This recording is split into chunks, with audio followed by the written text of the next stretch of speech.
NAB کے بارے میں اپنے تحفظات کا اظہار کیا، اور چند دن پہلے وہ نیب کو ایک طویل خط لکھ چکے ہیں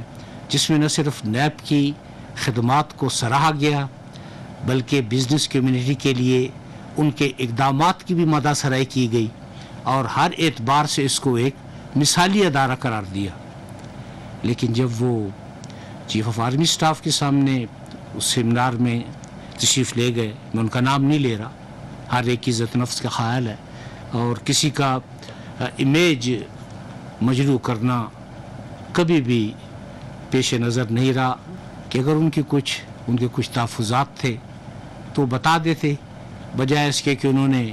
سارا زور مدح سرائی پر صرف کیا اور نیب کی تعریف اور توصیف میں کوئی کمی نہیں چھوڑی۔ اور اس میں صرف ایک ہی یہ بزنس ٹائکون نہیں ہے، کم از کم 3 ایسے اصحاب ہیں جن کے خطوط موجود ہیں، اور کبھی ضرورت پیش آئی تو وہ آپ اصحاب کے سامنے بھی رکھے جائیں گے کہ اس میں کتنی تعریف اور توصیف نیب کے لیے انہوں نے کی۔ بہرحال میں ان کو مشکور ہوں۔ صرف یہ کہنا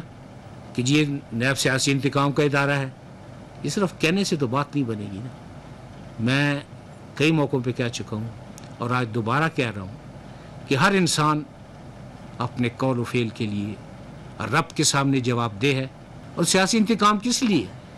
نیب کسی سیاسی جماعت کا نام نہیں ہے، نیب ایک ادارہ ہے جس کا بنیادی مقصد یہ ہے کہ کرپشن کا خاتمہ ہو۔ کسی بھی ادارے سے لوگوں کو مایوس کرنا یا بددل کرنا، یہ قوم کی خدمت تو نہ ہوئی نا۔